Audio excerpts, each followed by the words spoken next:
ताज्या बातम्यांसाठी ABP माझाला subscribe करा आणि बेल आयकॉन प्रेस करा।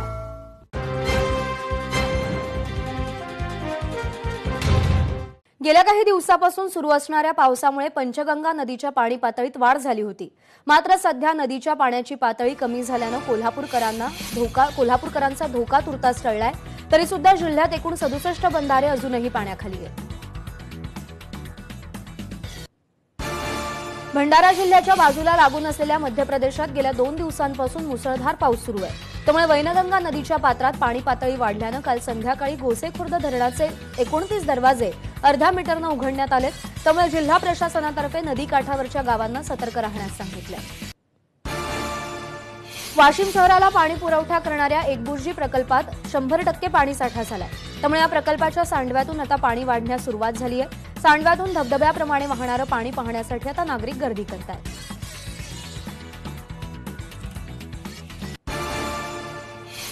बेळगावातल्या मराठी बांधवांच्या आंदोलनानंतर आणि महाराष्ट्रात तीव्र पडसाद उमटल्यानंतर मनगुत्तीमध्ये पुन्हा छत्रपती शिवाजी महाराजांचा पुतळा बसवण्यात येणार आहे। पुढच्या 8 दिवसात महाराजांचा पुतळा विराजमान करण्याचा निर्णय काल पार पडलेल्या बैठकीत घेण्यात आला।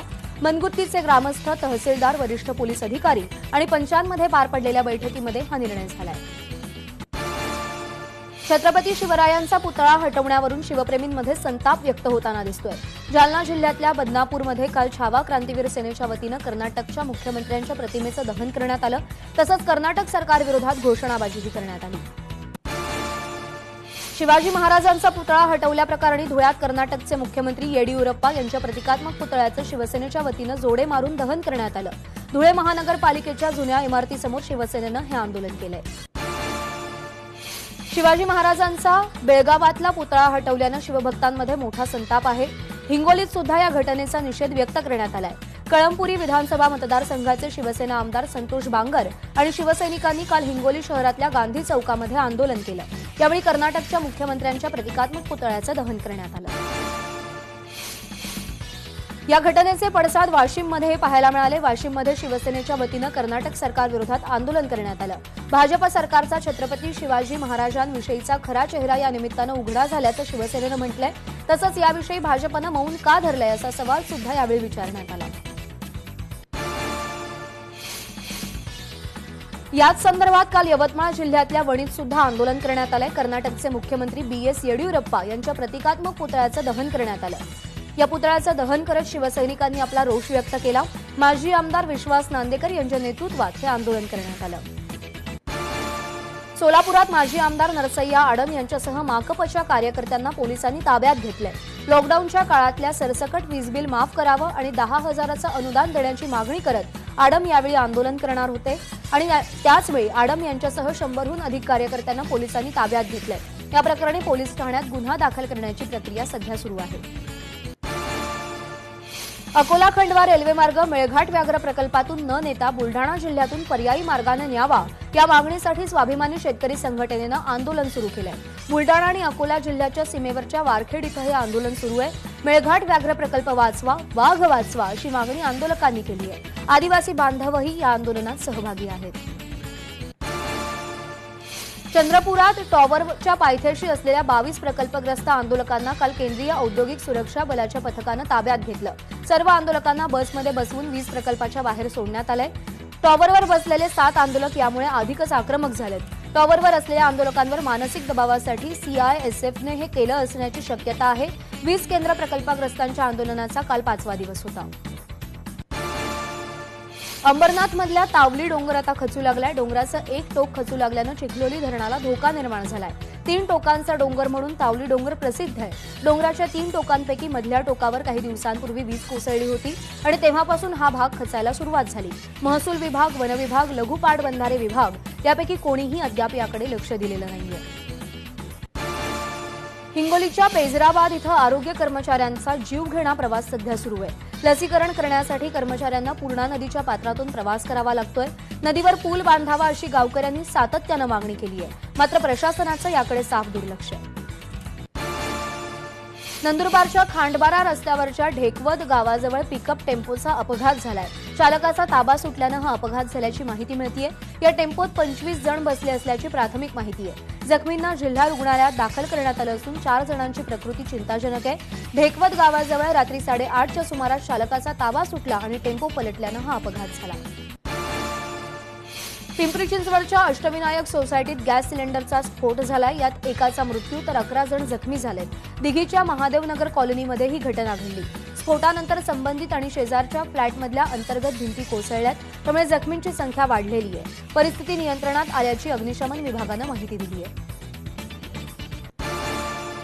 रत्नागिरी जिल्ह्यातल्या दाभोळ खाडीत एक मच्छीमार नौका बुडाली। अंजनवेल लाईट हाऊस समोरच्या समुद्रात ही घटना घडली आहे। सुदैवानं या घटनेत कोणतीही जीवितहानी नाहीये। घटनेनंतर बोटीवरचे 8 खलाशी पोहत सुखरूप किनाऱ्यावर पोहोचले। सोलापुरातल्या देगाव परिसरातल्या नाल्यात मगर आढळल्यानं स्थानिकांमध्ये भीतीचं वातावरण पसरलंय। गेल्या 4 दिवसांपासून या परिसरात सातत्यानं मगर आढळतीये।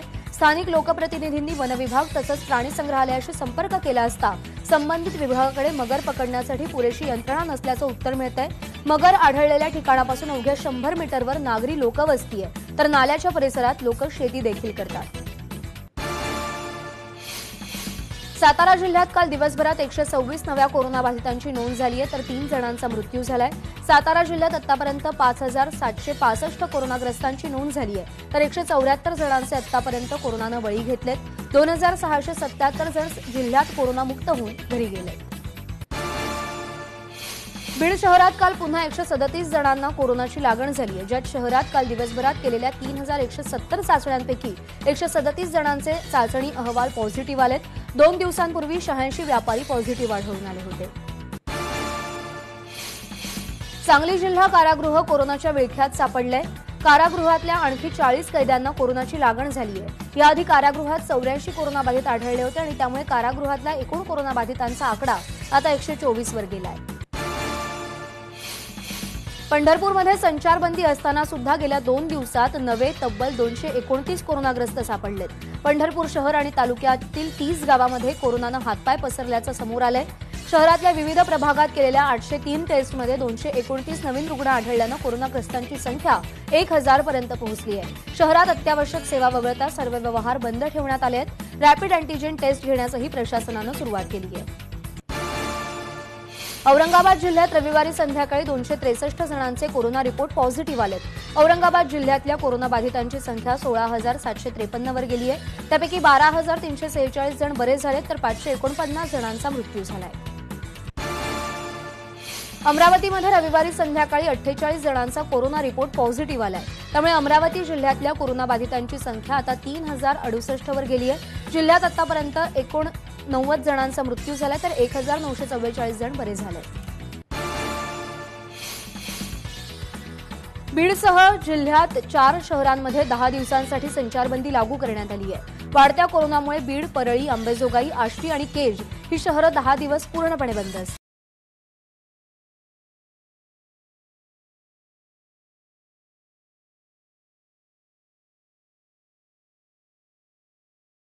कोरोनाचा वाढता प्रादुर्भाव लक्षात घेता बीडमधल्या 4 शहरांमध्ये 10 दिवसांसाठी संचारबंदी लागू करण्यात आली आहे।